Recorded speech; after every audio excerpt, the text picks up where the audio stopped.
مساء الخير. عندي أغنية كده اسمها أبدا عمري ما هنسى، عايز أخد رأيكم فيها. في خيالي أبدا أبدا صورتها دايما في بالي، في منامي وأحلامي بشوفها دايما قصادي. كانت هي زادي وزوادي، كانت هي نور عينيا. فاكرة لما كنا هناك في البحر ولا نسيتي؟ دي الخيانة كانت هناك في وسط البحر بين ايديه. ابدا ابدا عمري ما هنسى يومها قلت لنفسي دي طفلة في عمر الزهور. كان العتاب شيء بسيط والخوف كان في عينيها، وآه وآه من الخوف والجبن. ده الجبن سيد الأخلاق. عرفت فيها الخوف من كل شيء. أبدا عمري ما هنسى. فاكرة يومها دق قلبي وقلبك من الفرح.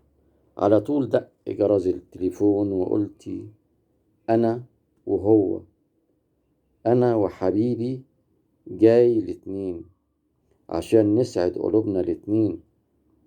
والاتنين جاي بعد يوم، شهر، والسنة ولا سنين. أبدا عمري ما هنسى.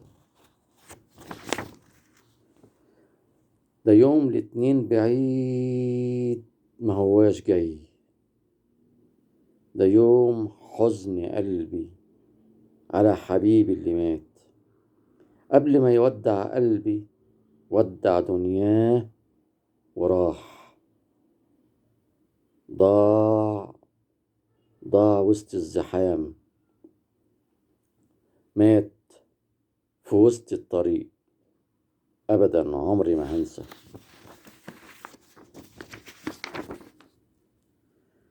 قال لي كلمة وعمري في يوم ما انسى اللي قاله حبيبي بتاع زمان. قال لي انت مش ليا، وانا كمان انساني وانسى طريقنا.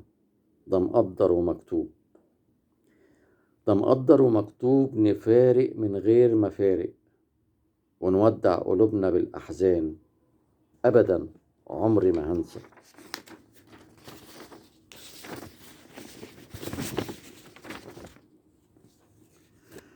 ده جرح قلبي لساه عليل، والأطباء احتاروا فيه. قالوا الجرح ده منين؟ رد قلبي وقال من اللي خانوه. واللي خانك يا قلبي عمره في يوم ما يعرف الفرح، والحب عمره ما يعرف بابه. ده الخيانة شيء في طبعه.